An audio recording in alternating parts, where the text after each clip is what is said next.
Hey, what's going on YouTube? Alabama Reloader here. So coming to you today, and we're not focused on this stuff. In this video, I'm going to talk through my scope selection for the Remington 700 CDL. I posted a video, I reference it as a BDL in the video. It is a CDL, but it's, for the purpose of that video, that's somewhat irrelevant. I'm more focused on the fit, the finish, the overall quality of the Remington 700 under the new Rem Arms brand, right? So post bankruptcy, now these things are being produced again, and really just sort of my experience in the few copies that I've been lucky enough to handle so far. And then of course I purchased one of that CDL. One was a BDL, and then the other two or three were CDLs. And every single one of them have just been top notch. I mean, extremely high quality in terms of fit, finish, and overall look, right? But that in that video, you know, I'm asking for recommendations on scope options and all that stuff. It's kind of funny. That video was, it was a very polarizing video. It's definitely one of my top performing videos ever on my channel. I've got some videos with thousands and thousands of views.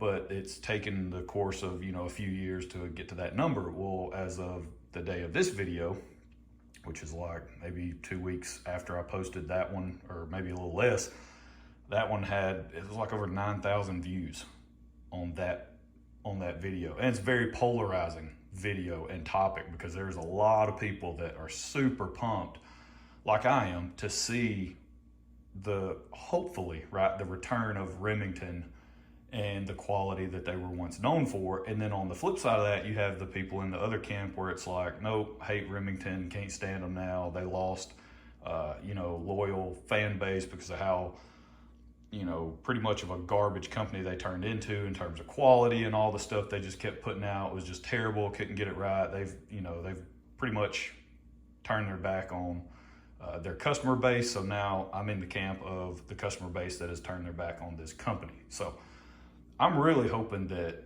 these guys can turn it around and return to what they once were, right? That's sort of the hope. But in that video, I do ask for recommendations on the scope. It's a Remington 700 CDL. Go watch the video, it's pretty cool. Just share my thoughts on the overall quality of the rifle and stuff, and why I chose that particular one. And then ask for recommendations on scope. You guys came through in a big way, provided a ton of good feedback on that. And one that I settled on, it was kind of a struggle back and forth. I kept going back and forth. I settled on the brand. The brand was Leupold. I wanted something very classic to go along with that classic look of the Remington 700 and the woodstock. And I feel like a Leupold fits that bill, and it does it very well. And in terms of being a hunting setup, I'm not super concerned with the overall weight of the rifle, but at the same time, I did want to be mindful of how much the scope weighs. I didn't want to go add some 34 millimeter main tube monstrosity on top of the thing, right? That's not what I was going for. It's not the look I was going for. And so I have the scope to my left, just off camera. And so the one I ended up going with, I will, and you know, I'll kind of show the scope. We'll open it up. I haven't even opened up the box yet. I haven't pulled the plastic wrap off of it. So we'll open that up, talk about it, and then I'll show you the fully mounted setup when it's all said and done. So the one I went with, because I was torn between the Leupold 3.5 to 10 by 40. I believe it's the VX3 HD, maybe. I think that's what it is with the CDS. Turret, little dial. I think it's the 3.5 to 10 by 40.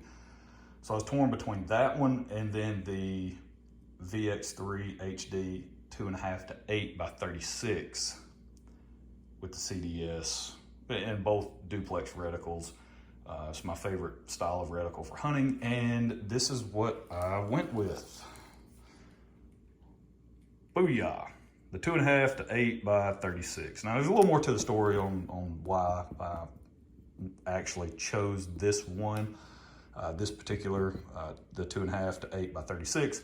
But suffice it to say that I was torn between the two and was really wanting either one of those. In my mind, would have been a perfect option for the look I'm going for and the scope, you know, and the hunting setup itself and the utility of what we're trying to accomplish.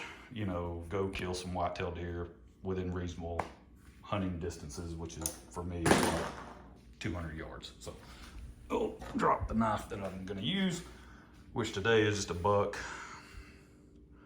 It's a little buck knife. So let's get this thing opened up. See what's inside.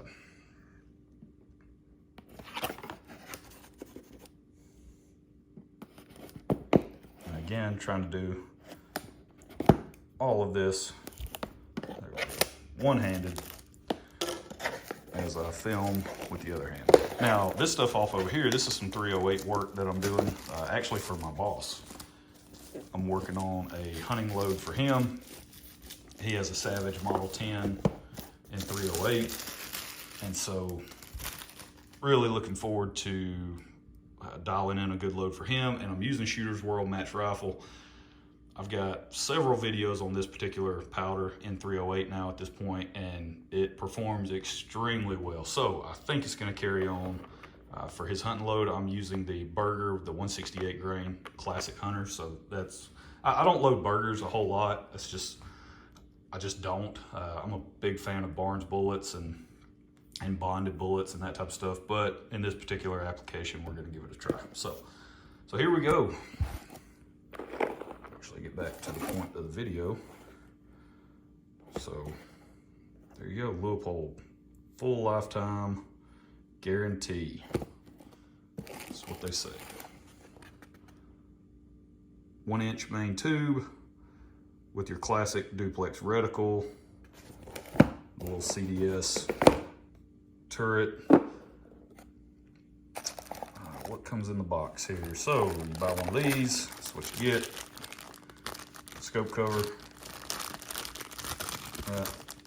scope caps, whatever. Not bad. Not too shabby. I'm a big fan of Leupold scopes. Let's see, you've got your little documentation, little manual, tell all about the scope, all that fun stuff. Leupold sticker, little decal, and main attraction.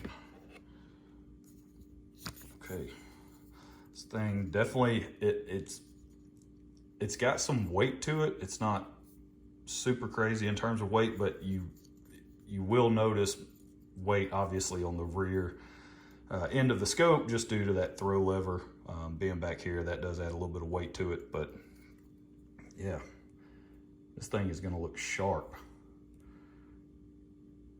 Really nice. VX3 HD, 2.5 to 8 by 36. And again, you know, the distances that I hunt and shoot, if you'll go back and watch, I've got a video posted where my wife actually killed a pretty good 8-point this past season. You'll have to kind of dig back. I can't remember what playlist I put it under. It might be in the 270 Winchester playlist, but she was using the Tikka T3X Superlight, and I actually filmed through the scope on that video, and the scope that was being used at the time was the Leupold 2 to 7 by 33. Yes, 2 to 7 by 33 with the, is it Huntmaster reticle or something like that? It's a duplex reticle, so you can go watch that video. I have a feeling this is going to be extremely similar to that. I'm really looking forward to getting it mounted up. So y'all just hang tight for about another 10 seconds and then you'll see the finished setup. All right, here is the scope all mounted up. I'm using the Tally, the lightweight, the two-piece scope base and rings. I've gone with those several times in the past, and I've had no issues with them whatsoever. I was going back and forth on which rings to use. I didn't know if I wanted to go with the DNZ, you know, they have a similar product where it's the base and the ring sort of integrated together. And I settled on Tally. I've just had a lot of good luck with them here recently. These are the lows, so this is actually an extra set here. I completely forgot I had these sitting around. These were on the Bergara, the B14 that I have, and the Bergara has the same footprint as the Remington 700. So if you're looking for scope rings, they take the same scope rings. And so I'd ordered these, forgetting that I already had a set that would work sitting here at the house. So I went ahead and put these on, and yeah, everything just looks really nice once I got that scope mounted up. So also, pro tip on when you mount a scope, you have to have a good scope mounting snack. This is something you're not going to hear a lot of people talk about. This is one of those lesser known tips. Some peanut butter crackers. If you're eating a pack of these while mounting a scope, you almost don't even have to use the bubble levels. It's magic. I mean, the reticle just lines up perfect every time while you're eating these guys. And that's essentially what happened. So I was sitting here, I was eating some crackers, mounting the scope, had it sitting in the bags just like that. Went ahead, put the scope in, just sort of eyeballing it, you know, had everything kind of where I thought it should be. Threw the rings on, went ahead and tightened everything down just a little bit in terms of snug, so that way the scope wouldn't move when I picked the rifle up and tried to look through it and see how everything looked. I like to use, this is a world famous Harbor Freight Torx little driver here, and yeah, like to use that. That way I can snug up the screws, and then it doesn't go anywhere when I'm trying to manipulate the rifle and make sure it's exactly where I want it to be. I shouldered it, looked through it, everything was spot on, exactly where I wanted it to be. Reticle looked great in terms of, you know, positioning to the bore and everything. So went ahead and tightened it down there, and sure enough, everything came out level after the fact, checked it, good to go. One thing I highly recommend using this guy. This is the Wheeler Fat Wrench. So it's their torque wrench.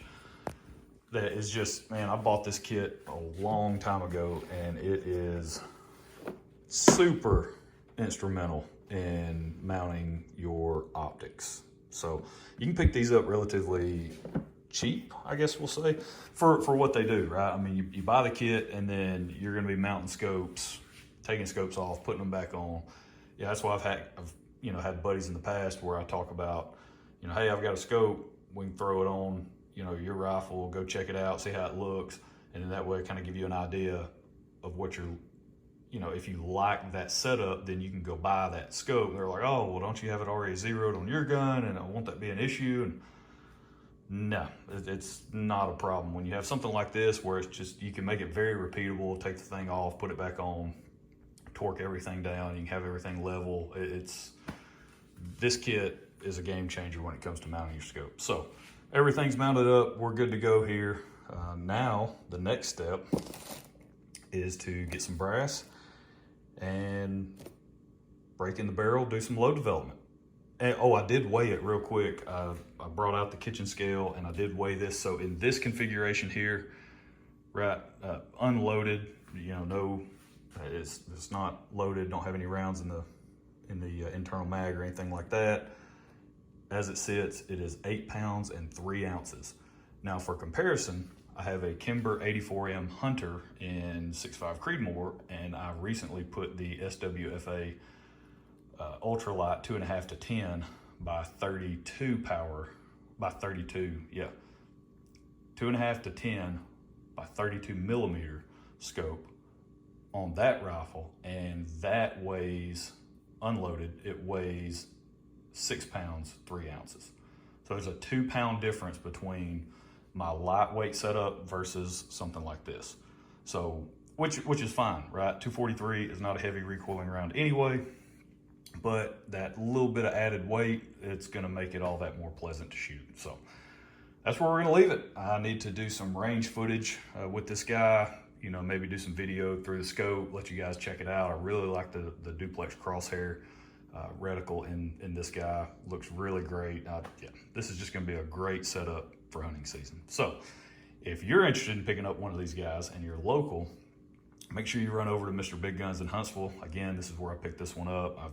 He's had several come through the shop and they all look amazing. So get down there, say hey to those guys, let them know I sent you. And that's it. That's where we're gonna leave it. We'll catch y'all next time. Y'all have a good one.